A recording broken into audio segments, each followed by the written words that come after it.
안녕하세요, 견주님들.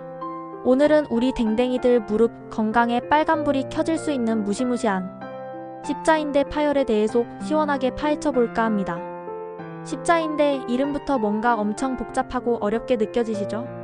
하지만 걱정 마세요. 제가 아주 쉽게 설명해 드릴게요.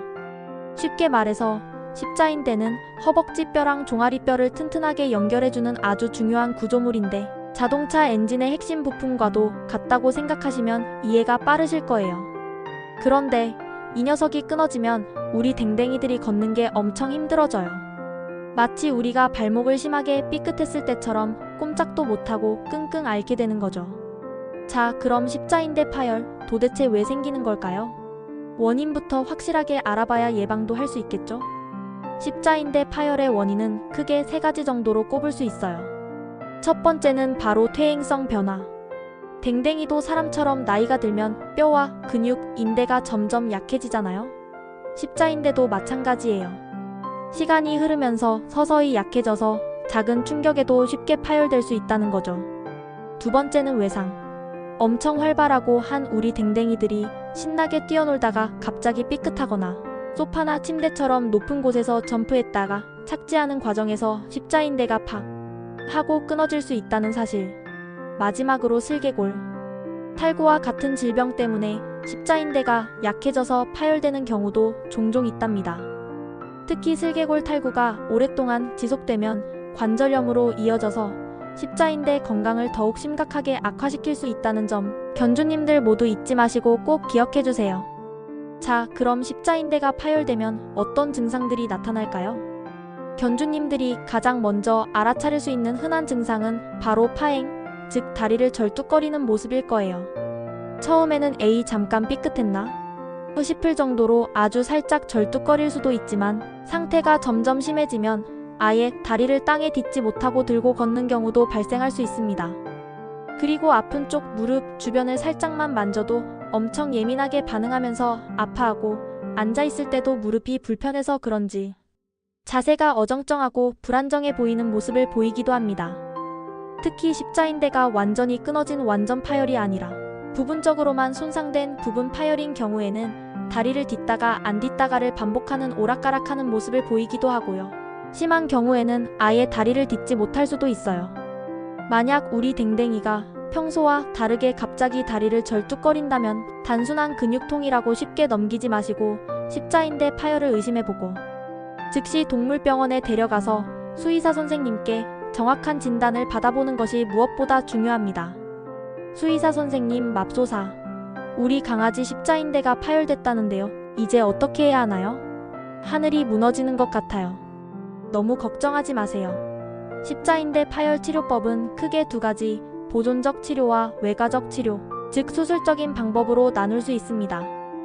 보존적 치료는 십자인대가 부분적으로 파열되었거나 댕댕이의 건강 상태 때문에 마취나 수술 자체가 불가능한 경우에 제한적으로 고려해 볼 수 있어요. 깁스나 밴디지를 이용해서 아픈 다리를 외부적으로 고정해주고 진통제를 먹으면서 십자인대가 자연적으로 치유되도록 유도하는 방법이죠. 하지만 십자인대가 완전히 파열된 완전 파열인 경우에는 대부분 수술이 필요합니다. 수술 방법은 댕댕이의 상태에 따라 여러 가지가 있는데 대표적인 방법으로는 손상된 십자인대를 대신할 인공인대를 튼튼하게 만들어주는 방법과 TPLO라는 수술이 있습니다. TPLO는 주로 5kg 이상의 비교적 큰 강아지들에게 효과적인 수술 방법으로 무릎 관절의 각도 자체를 근본적으로 바꿔서 체중이 실려도 정강이뼈가 앞쪽으로 밀리지 않도록 해주는 아주 획기적인 방법입니다. 수술 후에는 34일 정도 지나면 통증이 눈에 띄게 줄어들고 예후도 비교적 좋은 편이니 너무 걱정하지 마세요. 수술만 하면 우리 댕댕이 다시 예전처럼 신나게 뛰어놀 수 있나요? 당연히 가능합니다. 하지만 십자인대 수술 후에는 꾸준하고 체계적인 재활치료가 무엇보다 중요합니다. 처음에는 짧고 가벼운 산책부터 시작해서 댕댕이의 회복 상태를 꼼꼼하게 확인하면서 점차 운동량을 서서히 늘려나가야 해요. 그리고 체중 관리도 빼놓을 수 없죠. 댕댕이가 비만이 되면 관절에 무리한 하중이 가해져서 십자인대 파열이 재발할 위험이 높아지거든요. 꾸준한 관리와 세심한 관심만 기울인다면 우리 댕댕이 다시 예전처럼 쌩쌩하게 뛰어놀 수 있답니다. 그렇다면 십자인대 파열, 어떻게 하면 미리미리 예방할 수 있을까요? 견주님들이 가장 신경 써야 할 부분은 바로 무리한 운동을 피하는 것입니다. 평소에 규칙적으로 산책을 하거나 가벼운 운동을 꾸준히 하는 건 댕댕이 건강에 아주 좋지만, 갑자기 과격한 운동을 시키거나 너무 오랫동안 쉬지 않고 뛰게 하는 건 십자인대에 무리한 부담을 줄 수 있습니다. 그리고 집안에서는 미끄럼 방지 기능이 있는 매트를 깔아주거나 댕댕이 발바닥 털을 항상 짧게 깎아줘서 미끄러지지 않도록 세심하게 관리해주는 것이 중요해요. 산책할 때는 목줄보다는 가슴줄을 착용해서 갑자기 댕댕이가 튀어나가지 않도록 견주님께서 항상 주의를 기울여 주시고요. 마지막으로 체중 관리. 댕댕이가 비만이 되지 않도록 균형 잡힌 식단 관리와 꾸준한 운동을 병행하는 것이 십자인대 건강을 튼튼하게 지키는 가장 중요한 방법이라는 것을 잊지 마세요. 아, 그리고 십자인대 파열은 안타깝게도 한쪽 다리에 생기면 반대쪽 다리에도 생길 확률이 무려 4050%나 된다는 슬픈 사실. 왜냐하면 한쪽 다리가 불편해지면 자연스럽게 다른 쪽 다리에 체중이 더 많이 실리게 되기 때문이에요. 그러니 만약 우리 댕댕이에게 한쪽 다리에 십자인대 파열이 생겼다면 다른 쪽 다리도 더욱 세심하게 관찰하고 관리해 주셔야 한다는 점 꼭 기억해 주세요. 오늘은 사랑하는 우리 강아지들의 십자인대 파열에 대해 자세히 알아봤는데요.